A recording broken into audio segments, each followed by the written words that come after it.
Come join Melissa and her guests on the Chats from the Blog Cabin podcast.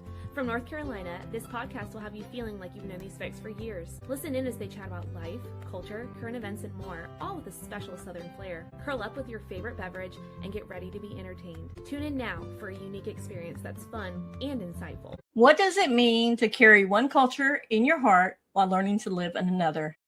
Hey y'all, welcome back to another episode of Chats from the Blog Cabin. You know, the show where I virtually invite people into the blog cabin to chat about life. And today we're continuing our Women's History Month. Margaret is joining us and she has written a wonderful book. But before we start with Margaret, I'm going to lead with a quote from a woman that I felt like it was really important for this one. And this quote is from Malala. She says, "I raise up my voice, not so that I can shout, but so that those without a voice can be heard." And I think that's perfect for what you're talking about, Margaret, in your book, Yasha's amazing bar mitzvah. And I think that's important. So before we get into the book, tell us a little about yourself. So, hi, thank you for having me, first of all. So currently I teach and I write. My family and I came from the former Soviet Union, and they were letting a lot of people go at that time. And then shortly thereafter, they closed the doors. But I lived most of my life in America. And then like Yasha, we lived in Brooklyn for a while. And then we moved to the suburbs of New Jersey when I was 8, actually. He's a little older than I am, but I was 8 years old. And I've loved writing. I felt how I could connect with others. And also just when I was younger, just like a way to get my own emotions out and make sense of everything that I was feeling. So.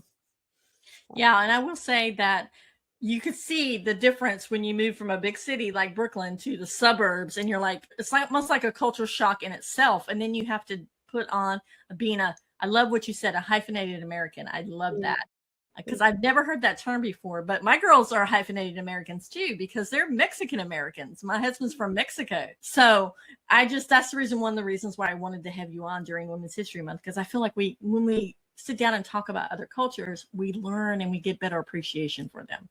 So what made you write Yasha's amazing bar mitzvah? So, this story was something that's I've been connected to, because it was something since I was a kid that has meant a lot to me. Like, I feel like he is me, but as a boy, and again, just a few years older. But I feel like growing up, like during the Cold War time, I really felt like I didn't quite fit in because it was never enough. Like you had, like in this case, when you're talking about being a hyphenated American, like you're as much American as everybody else, but you also have these other parts of you, and you connect to another part of your culture also, but it doesn't make you less of an American. It's more like you bring that in and you like mesh the two together, right? But I had felt that almost when I was growing up, like you had to choose, like you couldn't be both.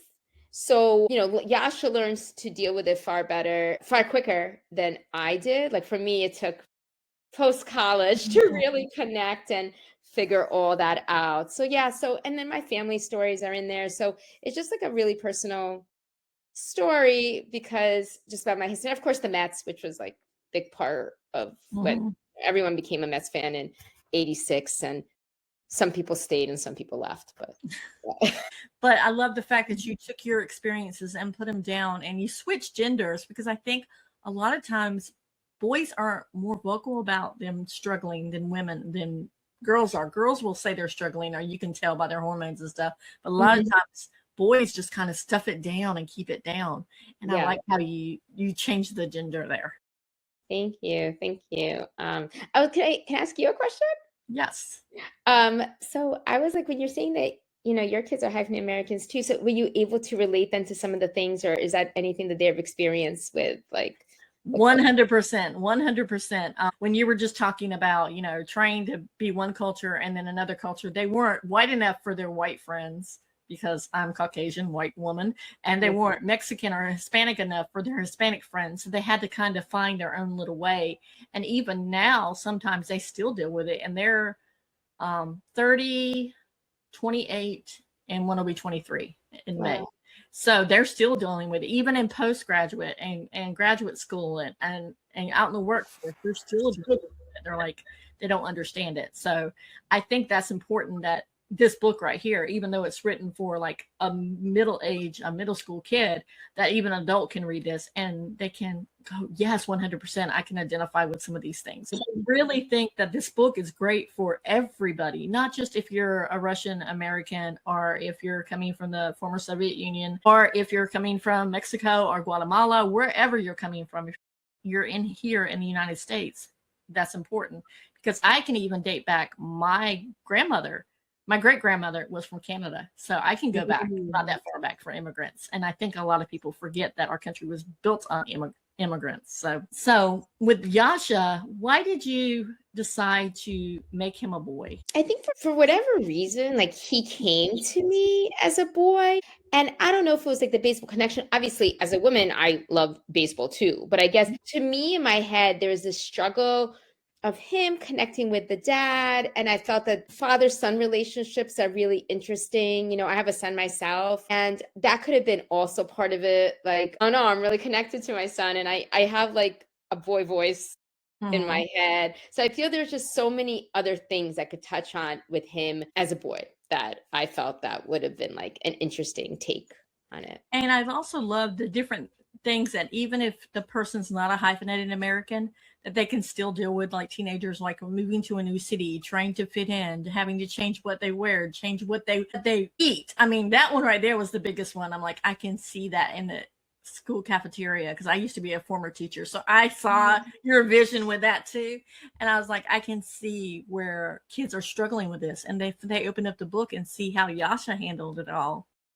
It's such great lessons for kids. Thank you so much. Yeah, like that, like I was always, you know, when I was a kid, like my grandma would pack me like chicken cutlets and stuff like that. And like, it's so weird how little things just stand out. And I asked my students last year about that, how like, you know, do you ever, because we were reading some other stories about different cultural foods. And I said, you know, do you ever feel like that? Do people say something about what you eat? And they thought that was strange. They're like, no, everyone just eats. So I'm glad, like, at least in my town, we've come like a long way with that people are more accepting of just cultural foods, and maybe because there's more ethnic restaurants and things like that. You don't have to hide it as much as you did back in the 80s, 90s. And so when you were talking about Russia, and you were talking about him writing letters to his family, his mom and dad would both write letters to the grandma.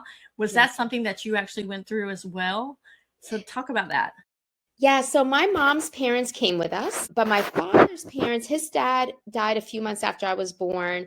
His mother stayed in the former Soviet Union with my dad's brother, so my uncle. So we would write letters to them. Like, I'm trying to think how often my parents wrote. Like, maybe it was weekly. That part I don't quite remember. But I didn't really know how to write Russian, and I wanted to write them. So like how Yasha traces his hand, that is something we always did. And my parents traced my hand with every letter. So she would see that, like, how the time has passed, and even though she couldn't be with us, that's like she would connect through my hand, and all the stuff being redacted, that actually happened, and all that. Because we technically came here as refugees, and the political climate of the former Soviet Union at that time, like, you couldn't, like, they didn't want us sharing whatever was happening in the US, and they certainly couldn't write whatever was happening there. So, but yes, so the hand, that was something that we did.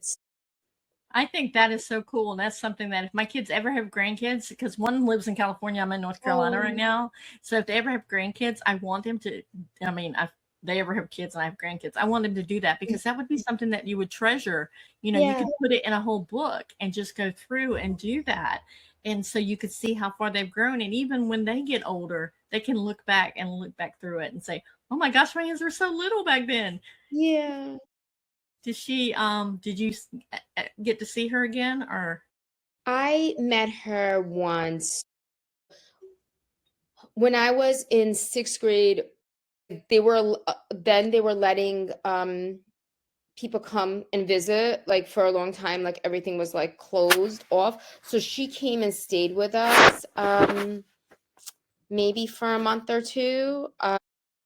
So I met her then, but then she died shortly thereafter, so I didn't see her after that. My uncle, though, he moved here permanently with his wife and my cousins when I was a senior in high school. So that was the first time I really got to talk to everything. Like my uncle was here like briefly before that, but I really got to meet my cousins like after, like when I was much older. So now we see them on Thanksgiving and everything, but it's, it's strange meeting people for the first time when you're 17, so I totally get that. And we need to take a brief commercial break, but we'll be right back. When cancer crashed into my life, it tried to take everything: my health, my career, even my joy. Hands-free! Yeah! But I refused to let it. Instead, I discovered something powerful, that laughter and hope and small moments of joy could be just as powerful as any prescription. I've worn many hats: entrepreneur, consultant, speaker, and most importantly, mom. But the role I never expected: cancer thriver. And I realized that my story isn't just mine. It's something that others needed too. My book, Finding Hope and Joy in Cancer, is part survival guide, part pep talk, and yes, even part comedy special for your soul. It's raw, it's real, it's filled with wisdom and stories and laughs that helped carry me through treatment and beyond. Over the years, I've built companies and communities, but this mission is different. It's about building resilience, one story at a time. My mission is simple. Hope, it's not optional. It's essential. And joy, it's waiting for you, even in the hardest chapters of your life. I'm Amanda Gunville, speaker, author, and cancer thriver. And I'm here to talk about humor, resilience, and what it really takes to find joy when life feels impossible. And we are back with Margaret, who wrote Yasha's amazing bar mitzvah. And Margaret, are you ready to read from part of your book? Yeah. So I was going to read the first chapter because it introduces a lot of major plot points. So chapter 1, August 20th, 1986. The dopey smiles on my parents' faces make me want to hurl. I sit quietly, refusing to acknowledge them. I've got nothing to say, not when they've turned my world upside down. Our own driveway, Mom says, as Stab makes a left onto the gravelly path. Can you believe it? I suck in air through my teeth and count to 10 before responding. Yeah, great stuff. The words fall like stones, heavy and emotionless. I won't give them anything. Dad puts the car in park, and the two of them just sit there. Mom puts her head on his shoulder, leaning into his hug, and I hold back an eye roll. They're happy about this move, at least. Might as well let them bore each other with their joy while I unload the car. I grab 4 bags at once. It's only when I'm standing in the front door that I realize my parents have the keys. They're probably still sitting there, talking about how they finally achieved the American dream. Because I've heard them talk about this goal of theirs almost every day in my 13 years, I do my best to push back the anger bubbling in my chest. It's not like they uprooted my life or anything. Not like they dragged me away from my home mere weeks before my bar mitzvah, from the friends I would have celebrated with. I shuffle back to the car, paste a smile onto my face, and stretch out my hands. Keys, please? Mom's head is still on Dad's shoulder. You don't want to check out our backyard? Our own backyard. Can you believe it? I grit my teeth and wonder what else she'll be excited about. Our own mailbox right by the door. Can you believe it? I slowly inhale, calming myself. Later for sure, but I have to use the bathroom. She hands me the envelope with the keys, and as I leave, she and Dad start gushing about the tiled bathroom. The bathroom in our Brighton apartment had green 70s style wallpaper. Apparently, tiles are a big step up. I walk in the door, and as much as I hate to admit it, I'm impressed. While they visited the house many times, this is the first time I'm seeing the place. 4 of our Brighton kitchens could fit into this one. Wooden cabinets framed by sunny yellow wallpaper cover the wall. Note to self. Wallpaper is okay in kitchens. There's also a big window right above the sink overlooking the backyard. Now imagine, Dad says, coming up behind me, huge cardboard box labeled kitchen in his hands. Staring out that window while you're eating breakfast every morning, it's like being in the middle of nature. I walk to the window and look outside. The yard is full of unruly green grass, and the old owners left a dirty table and chairs on the patio. Brighton was in New York City. Patches of grass lined the curbs, and our kitchen window looked out onto the fire escape. Our other windows only had views of whatever was happening on the street below. Often that meant not curbing their dog's poop. I can't imagine stray poop lining the perfectly manicured lawns of this suburban New Jersey town. Wait until you see your room, Mom says. Ignore the wallpaper. We're going to let you paint it whatever colors you like. My room in Brighton was covered in Mets posters, and that was just fine with me. But I know this is another version of can you believe it? Sounds good, I say, grabbing 2 boxes with my name on them and following her into the hallway. Ta-da, she says, opening the door to a room the size of our old living room. There's a walk-in closet and a window takes up a side of one wall. Wow, my anger fades for 2 seconds. They even got me a new bed. I have pretty much outgrown my single, and this one has built-in shelves at the head and bottom. When did you get this? I plop down on the firm mattress. She beams and a little warmth lights up my chest. Moving before my final year of junior high was the last thing I wanted to do, but it's nice to see her so happy. It's been a while. You know how Dad and I have been here every weekend for a month cleaning and setting up? We finally got the bed last week. I'm so glad you like it. She tears up and gives me a hug. Well, I'm going to clean the table on the patio. We can try one of the local delis for lunch and have a picnic outside. Wouldn't that be wonderful? My best friends Slava and Zhenya are probably still at the beach or maybe heading up to the boardwalk to grab our favorite lunch, spicy slushlik. There's a ton of delis, pizza joints, and diners on the drive here, but not one Russian store. A realization clutches at my stomach, which has nothing to do with hunger. Brighton had a lot of Russian stores because it had a lot of Russians. If there's not one Russian store here, does it mean we're the only Russian family in this town? The lump in my gut grows bigger. Yasha, Dad calls from the kitchen. Come get the rest of your boxes. I sigh and push myself off the bed. I'll unpack, but first I have one thing to do. I remove a Mets poster and tape from one of my boxes and hang my favorite player, Keith Hernandez, on the wall by the window. Keith seems to be looking around the room like he has no idea how he got here. Same here, man. Yasha, Dad calls again with an edge to his voice. The lump has traveled to my throat. Well, Keith, I say, welcome to your new home.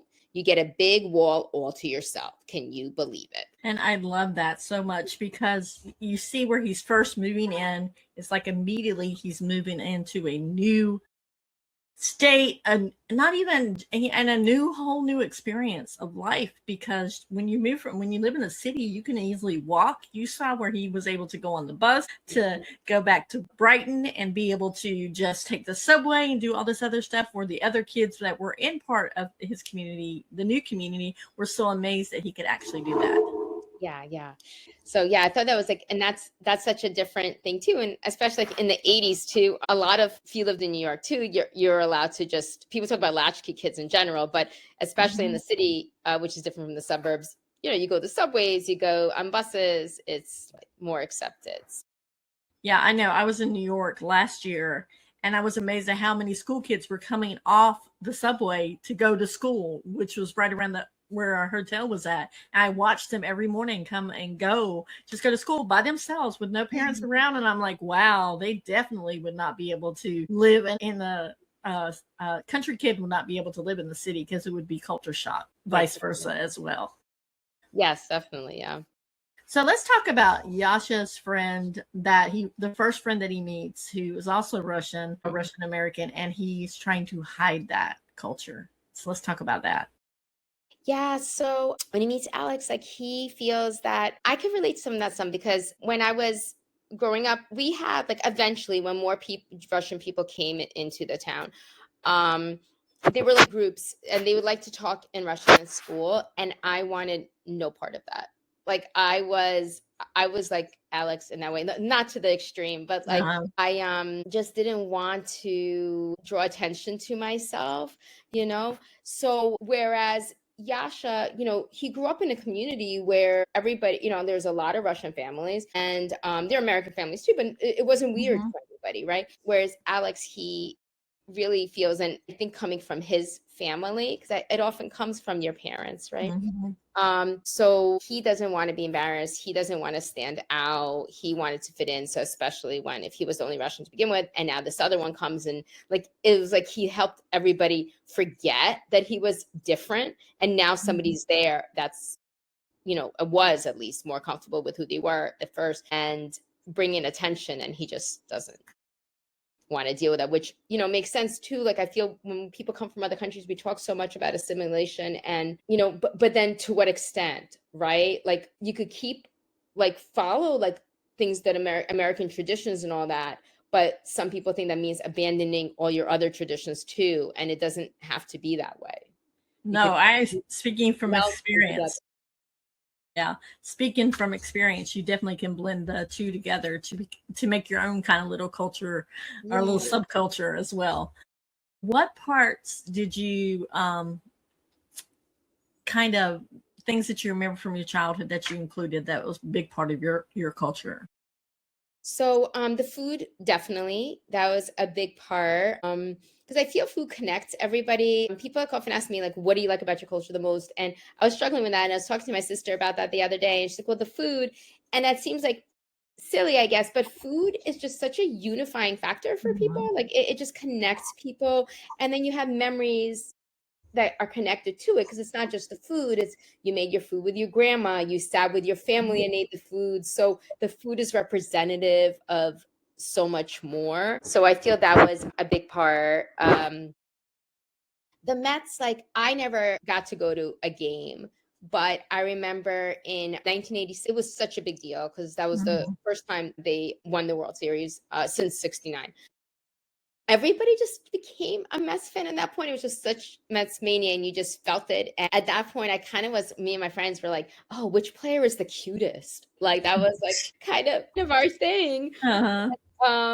But yeah, it was just like you felt part of this big community also. There's a central character in the book, Bernie, that he befriends, who's older. And while I never had a Bernie, I was close to my grandfather. And I feel like that's just in general speaks to like connections you could have with older people and seniors that you maybe don't have with people your own age, because they've been there and you could like communicate with them differently. And then the last part that was like pretty big was in Russia, Jews were discriminated against. The whole Soviet Jewry movement of the 80s was really big. And when you had your bar bat mitzvah, most synagogues throughout the US actually did this thing called the twinning ceremony, where you would get a name and a child would supposedly be up there with you. I mean, not really, because they couldn't leave the former Soviet Union, but you would get their name and it was like as if you were saying your prayers with them. So they were like, and they set that up, and sometimes they would know, like they get a letter, and sometimes they would not.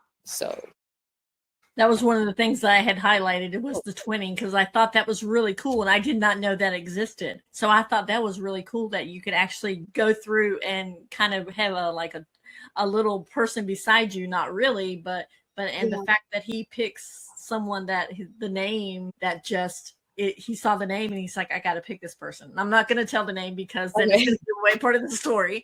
But I love the fact that he picks that name because he knew what, at that point, he looked beyond himself and started thinking about how the others around him were feeling. Yeah. And an interesting thing about the twinning is that actually a girl I went to school with, somehow they got the person she was twinning with actually here. I don't know if I think the girl had relatives. There was something like the one from the former Soviet Union, like had relatives. So she was able to come here and she was actually able to be there with her for real. So I forget the whole story behind that, but I do remember that was like such a big deal. And I was like, oh, I'm so glad that you're including, because that plus the Russian food, plus the Russian customs, kids can learn that it's okay to be different and it's okay to appreciate where you came from.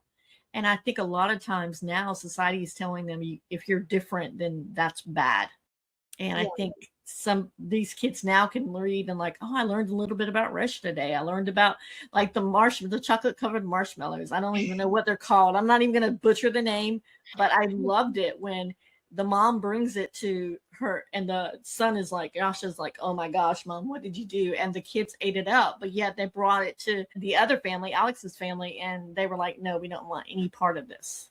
Yeah. And I think so that's again, like with the food, right? That it's like, it could unify, I guess, or divide, right? And I feel there's that too. Like, whereas on one hand, people could be really accepting, and the food, it could be a metaphor, it's the food, actual food, right? But it's also the culture and all that. And, some people, like I've been in situations, even as an adult, so not even like as a kid, where people see like a food from another culture and it's different.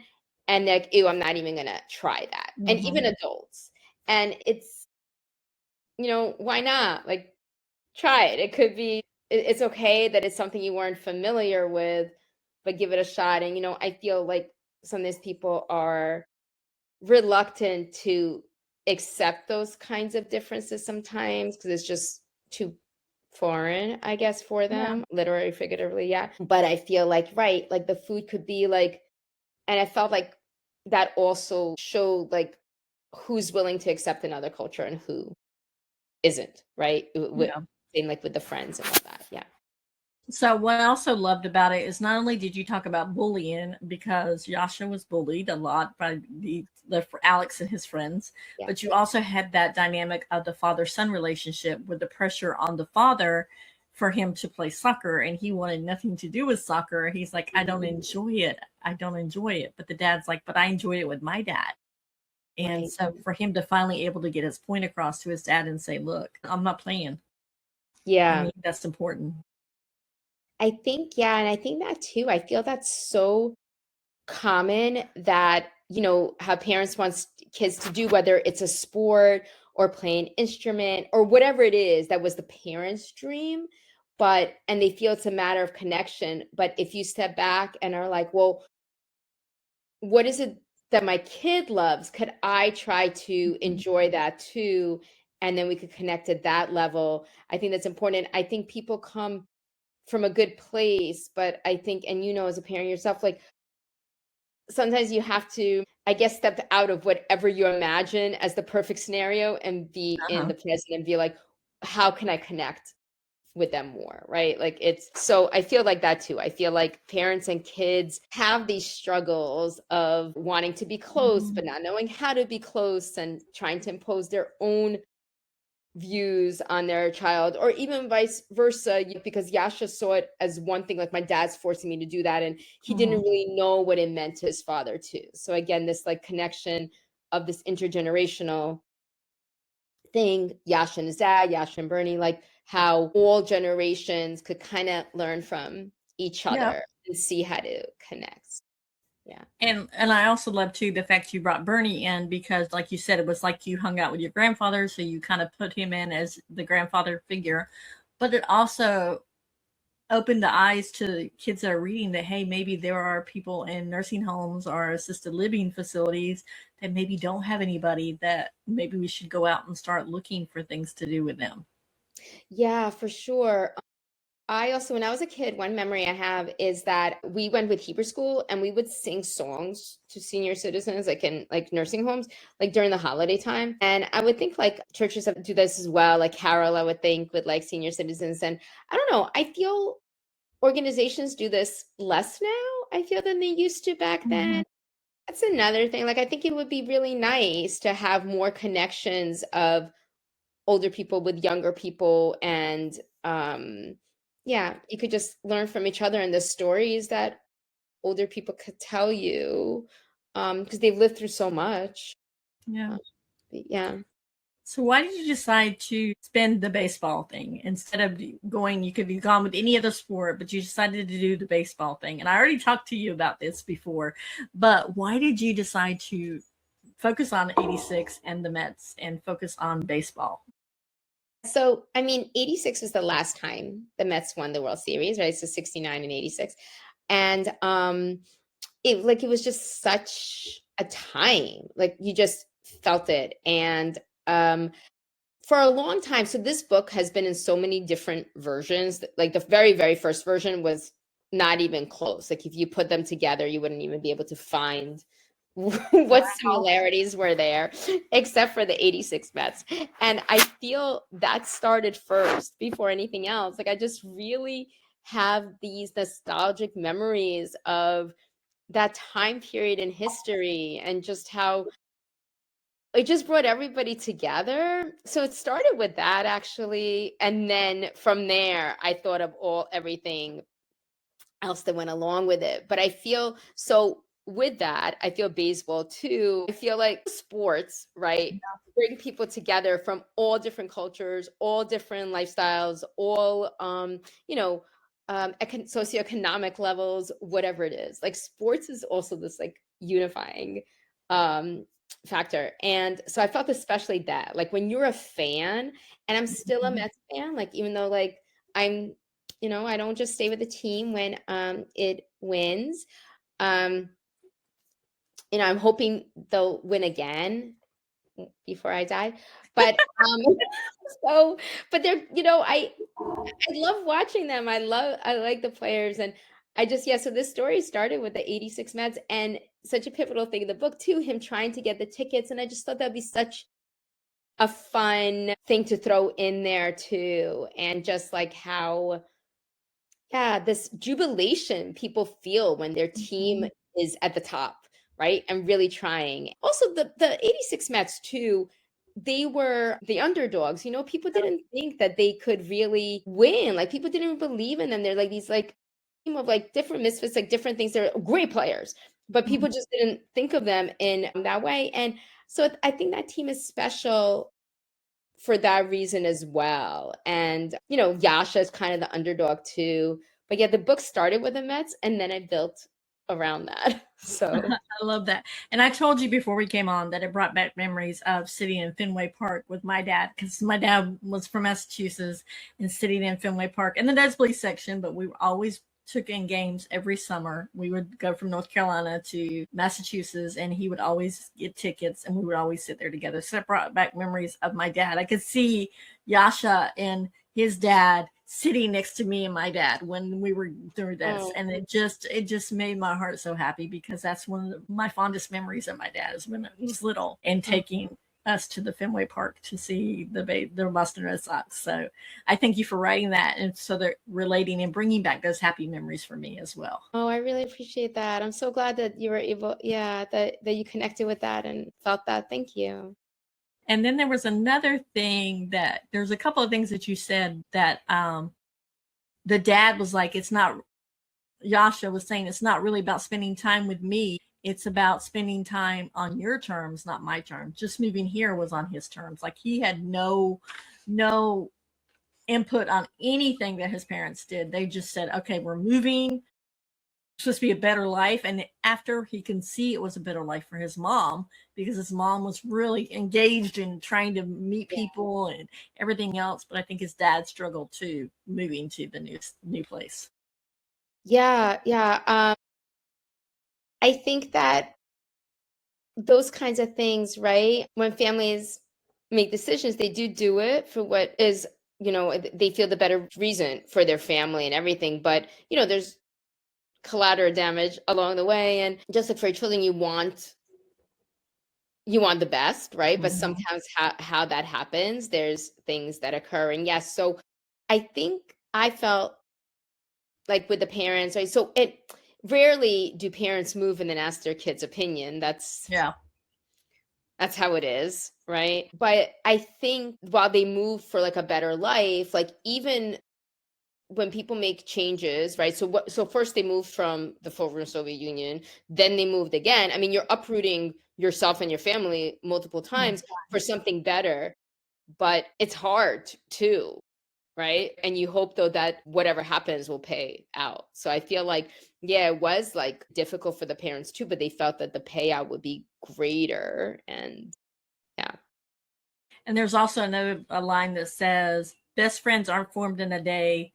Good things are worth the wait. And I love that, because originally, the mom was trying to push him to hang out with Alex, and they even changed his name. Your name is Jake. And he's like, my name's Jake, because Alex like, oh, that's what it is in American. And he's like, that's not who I am.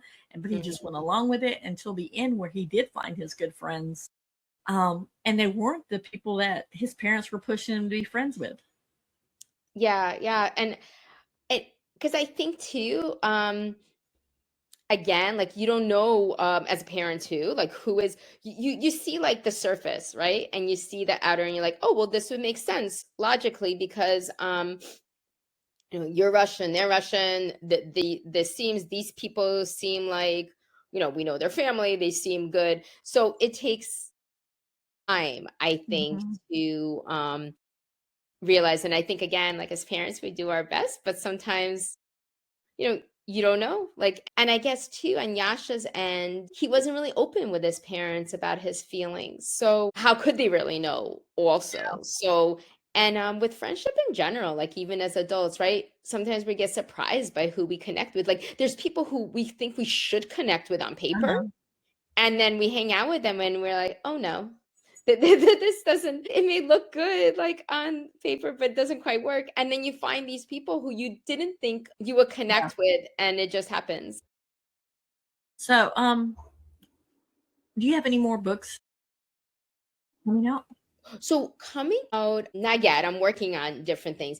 I did have a book that came out in paperback. It came out last year, and then this past school year, it came out in paperback. It's called Ain't It Funny? And that also has some of, based on some of my things with my family, and like that, it deals with like anxiety and OCD, and how the main character is trying to deal with that through doing stand-up. And again, in Russian food is a big part of that, because the family owns the deli, and it's her relationship with her grandma and parents. And I felt that one was important, because so many kids and adults struggle with anxiety and OCD. And I feel there's not just one representation. I feel people think that this is what anxiety is, this is what OCD is. And, I struggle with some of that myself too. And it even, like, for me, it always felt like if you don't fit into the box, and I guess with any kind of neurodivergency, like people think that you have to meet these points. If you're not those, then clearly that's not representative of anxiety. That's not representative of OCD. That's not representative of, any other condition. So I wanted to show that there's multiple ways to look at it. These things could be on a spectrum. And also, like, even as a teacher, I get a lot of students that have that. So I would hope too that struggle with it, that they could see themselves in that as well. Yasha and Ain't It Funny were two of my most recent, and both connect to me. So, I don't know. I say, I write about what I know, because, and I do research along the way, but that's kind of always my starting point. So I'm going to have to grab that other book and then have you come back on and talk about the other book, because that book right there sounds like something that everybody can deal with, and not just children. I mean, adults too, trying to figure out that. So our time is almost up. Before we talk about where we can find Yasha's amazing bar mitzvah, is there anything that you want to talk about that we haven't talked about, or anything you want to reiterate about something we've said? The floor is yours.